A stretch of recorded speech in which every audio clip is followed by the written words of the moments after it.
नमस्कार स्टूडेंट्स, इस वीडियो में हम लेबनिज़ थ्योरम पर एक और प्रॉब्लम को सॉल्व करेंगे।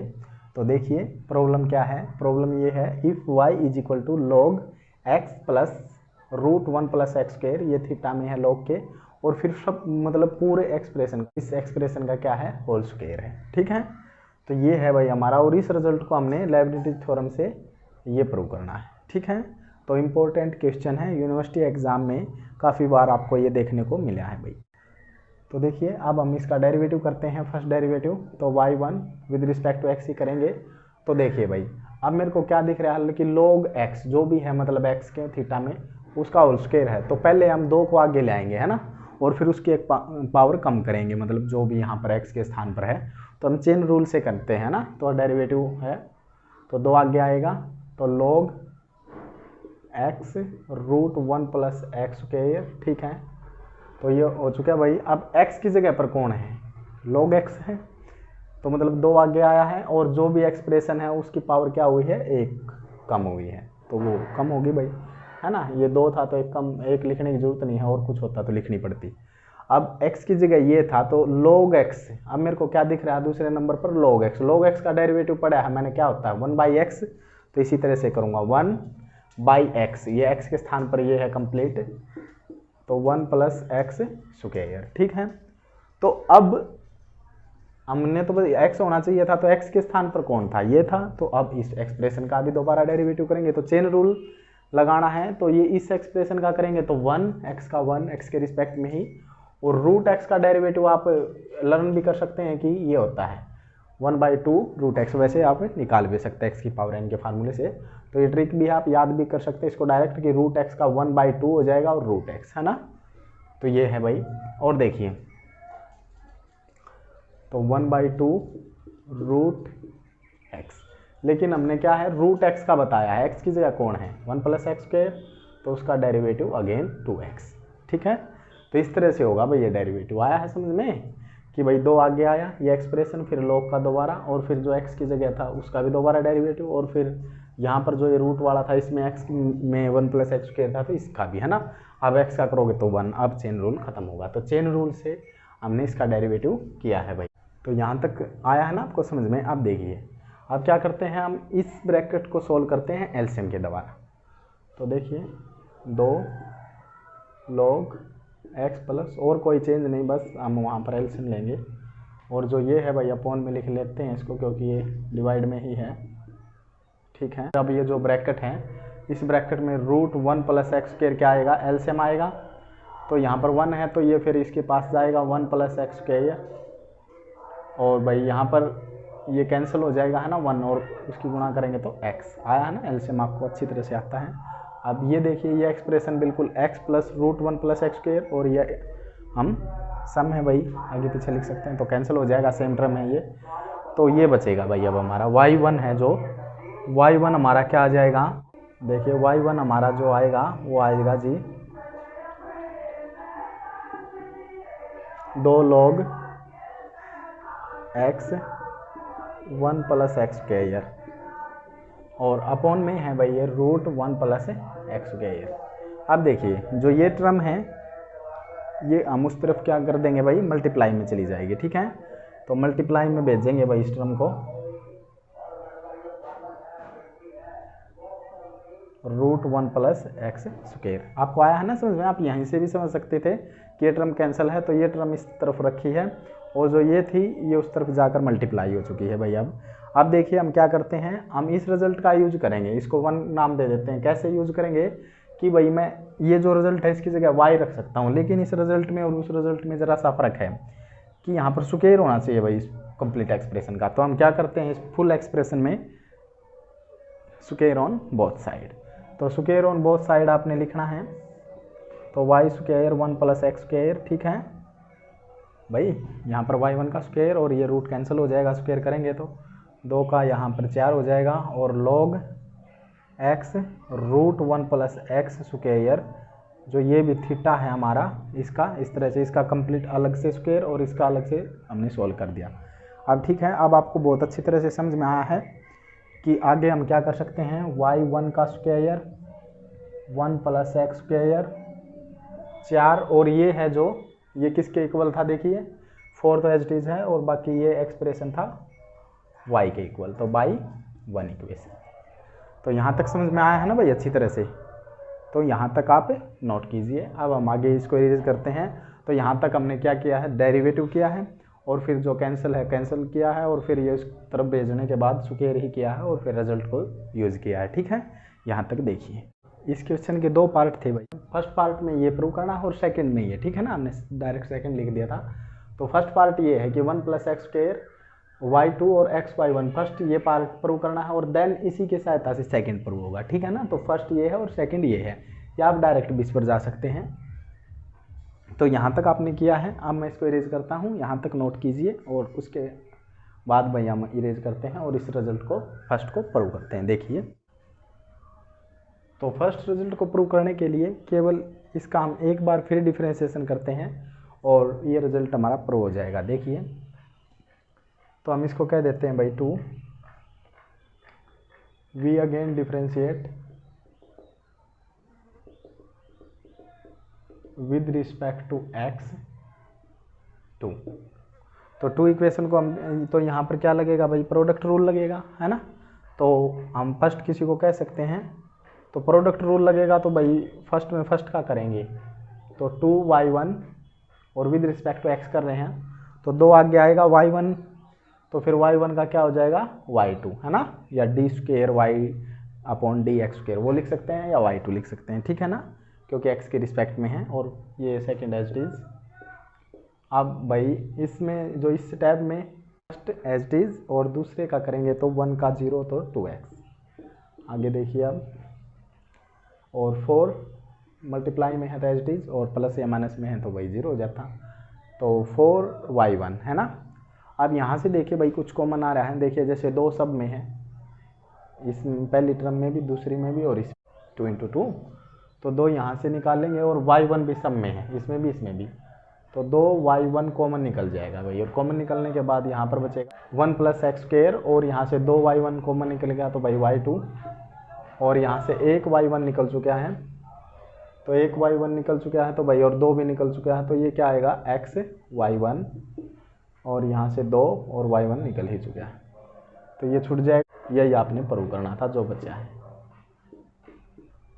ठीक है ना, तो ये है भाई, आया है समझ में। तो इसमें क्या किया है, सिंपल डिफरेंशिएशन किया विद रिस्पेक्ट टू x और फिर इसमें 2y1 कॉमन लेते ही भाई हमारा रिजल्ट आ जाएगा। ठीक है, अब दूसरा समझना है, जो दूसरा रिजल्ट है ये लेबनिज़ थ्योरम से होगा, तो आपने बहुत अच्छी तरह से समझना है और ये मोस्ट इम्पोर्टेंट क्वेश्चन है भाई।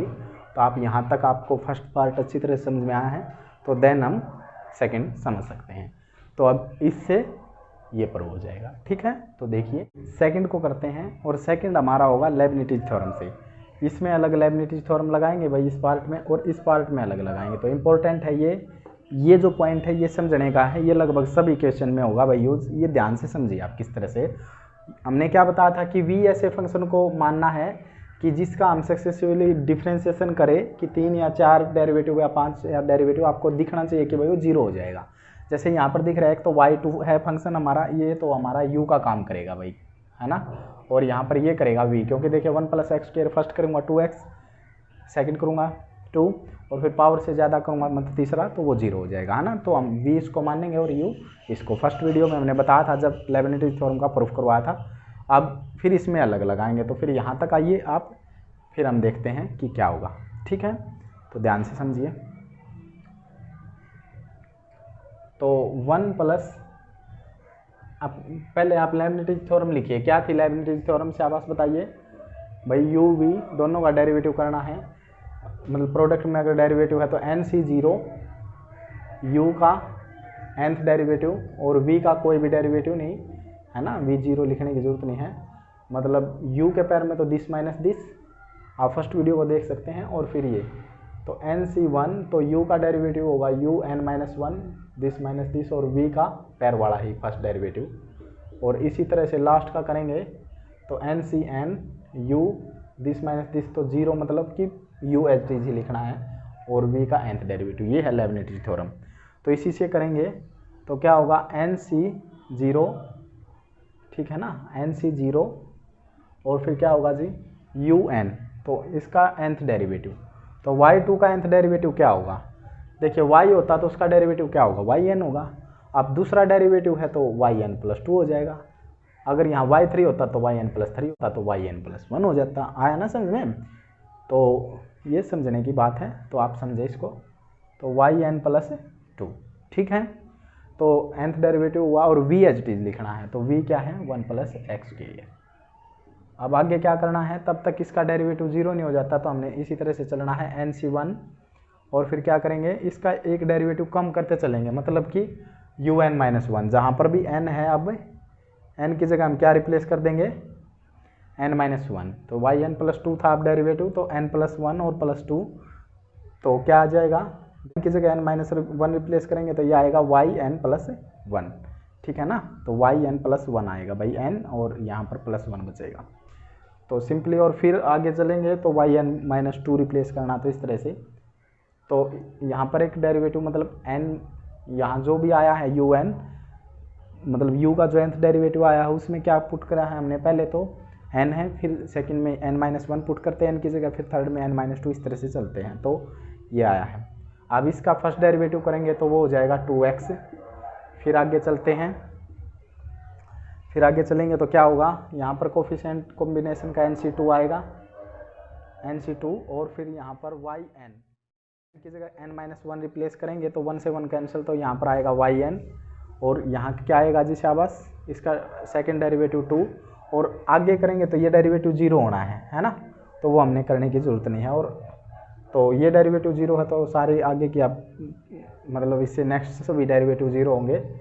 तो जो ये फर्स्ट था ये हुआ भाई अब हमारा, है ना।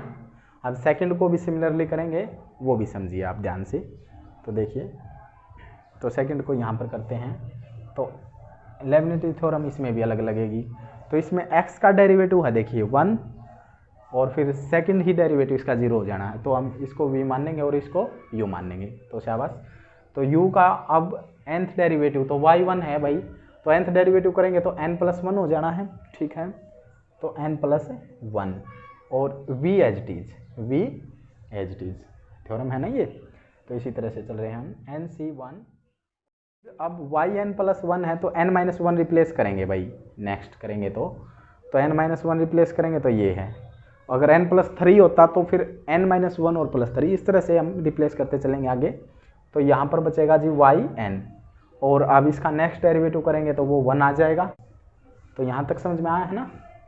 और 2 का करेंगे भाई हम डेरिवेटिव, nth करो या कितना ही करो इसका, तो फर्स्ट डेरिवेटिव इसका, तो ये तो 0 हो जाएगा। यहाँ पर लेबनिज़ थ्योरम लगाने की जरूरत नहीं है। लेबनिज़ थ्योरम कब लगती है, जब दो फंक्शन प्रोडक्ट में हो। तो ये तो सिंपल ही है भाई, इसका तो आपको पता ही है, इसका तो डेरिवेटिव फर्स्ट ही 0 हो जाना है, तो यहाँ पर हमें लगाने की जरूरत नहीं है। बाई चांस यहाँ पर केवल x होता और उसका nth डेरिवेटिव होता, y1 नहीं होता, तो x से नहीं लिखते थे सिंपल, फिर हमने लेबनिज़ थ्योरम नहीं लगानी थी। तो लेबनिज़ थ्योरम कब लगानी है, जब दो फंक्शन प्रोडक्ट में हो। तो यहाँ तक आपको समझ में आया है। अब उसके बाद हम क्या करते हैं, ये प्रूफ करना है। वैसे तो हमारा काम यहाँ हो चुका है भाई, हम जरा सा अब हम अलजेब्रा लगाएंगे और इसको कैसे प्रूव करते हैं वो देखिए। अब हमारा ये काम हो चुका है, तो इसको हम रखेंगे और इसको इरेज करके आप काम करते हैं, देखिए ध्यान से। तो देखिए भाई, फिलहाल तो हम इसमें करेंगे तो nc0 की वैल्यू 1 होगी, तो yn + 2 1 + x² as it is चलेगा, ठीक है। और nc1 की वैल्यू क्या बताई थी, n होती है, ट्रिक थी ना। nc1 की वैल्यू n होगी, और ncn की वैल्यू 1 होगी, nc0 की वैल्यू भी 1 होगी, और nca ncb क्या होगा, बराबर हो गए यदि a + b इनके। तो ये कम्बिनेशन की कुछ ट्रिक थी, आपने नोट की थी, हमने फर्स्ट लेक्चर में ही बताई थी। अब देखिए nc1 की वैल्यू n है, और यहाँ पर ये लिख लेता हूँ मैं अच्छी तरह से, ये n है वैल्यू, तो यहाँ से n आएगा और ये 2nx बन जाएगा, है ना, गुणा भी करके अच्छी तरह से टर्म लिख ली, 2nx और yn + 1, तो ये n है भाई। तो ठीक है, ये हो चुका है भाई अब हमारा। और nc2 की वैल्यू आपने सोल्व करनी है, तो n फैक्टोरियल मतलब n फैक्टोरियल r फैक्टोरियल और n - r फैक्टोरियल, तो ncr का फार्मूला लगाया है हमने। तो अब देखिए इसको सोल्व करेंगे, तो इसको ओपन करेंगे तो n और 1 कम होगा, और जहाँ पर भी रोकना है, यहाँ पर रोकना है तो वहाँ पर फैक्टोरियल आ जाएगा।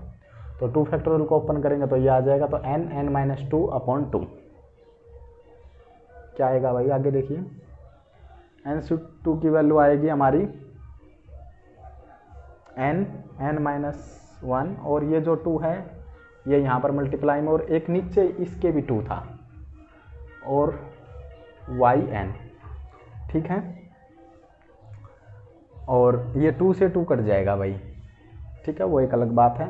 अब आगे देखिए प्लस में, अब इसको सोल्व करते हैं nc01 और yn+1, तो यहाँ पर आएगा x को पहले लिख लेते हैं हम xyn+1 और आगे क्या है nc1 की वैल्यू n है और यहाँ पर होगा yn और बराबर में क्या चल रहा है जी, 0 चल रहा है। यहाँ तक कोई प्रॉब्लम है भाई?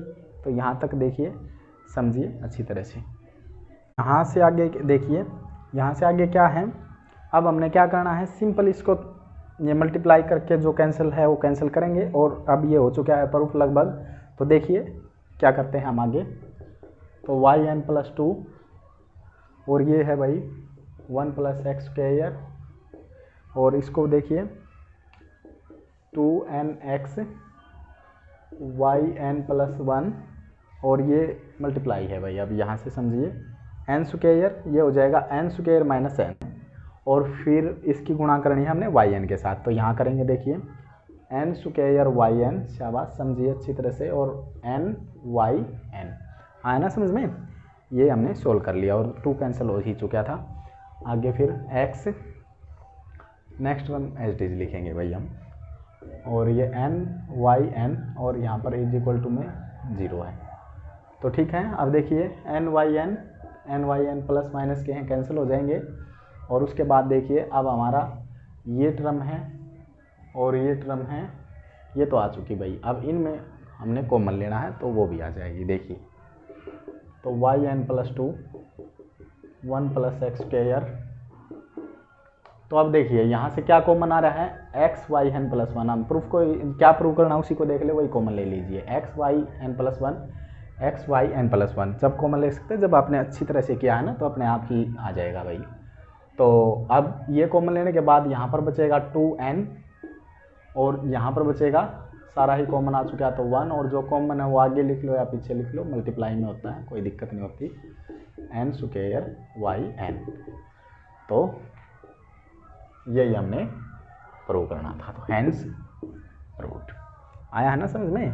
तो आपने क्या किया है, जो भी था वहाँ पर 1 + x², मतलब जो भी ये प्रूफ था फर्स्ट की सहायता से सेकंड किया है। तो इसमें लेबनिज़ थ्योरम अलग लगाई, इसको u मान के, सॉरी इसको u मानना और इसको v को ऐसा मानना है कि भाई उसका डेरिवेटिव आगे चल के 0 हो जाए, और फिर इसमें अलग लगाई तो लेबनिज़ थ्योरम वो एक ब्रैकेट में लगाई और इसमें वो दूसरे ब्रैकेट में लगाई, और 2 का तो 0 ही हो जाना था। और फिर क्या किया है, ये कम्बिनेशन के जो सोल्व होने थे भाई उनको सोल्व किया, अच्छी तरह से लिखा, और फिर सोल्व करने के बाद ये मल्टीप्लाई ओपन किया और कैंसिल किया, तो हमारा रिजल्ट ईजीली प्रूव हो जाता है। और इम्पोर्टेंट क्वेश्चन है भाई, आप नोट कीजिए, ठीक है। और फिर भी अगर कोई इस लेक्चर में आपको दिक्कत है, आपको कोई समस्या है, तो आप कमेंट बॉक्स में कमेंट कर सकते हैं, और वीडियो को लाइक करें भाई, सब्सक्राइब करें चैनल को। और अब हम नेक्स्ट लेक्चर में लेबनिज़ थ्योरम को ही कंटिन्यू रखेंगे, और अच्छी प्रॉब्लम, इससे भी और अच्छी प्रॉब्लम हम लेक्चर में आपको करवाने की कोशिश करेंगे। तब तक के लिए धन्यवाद।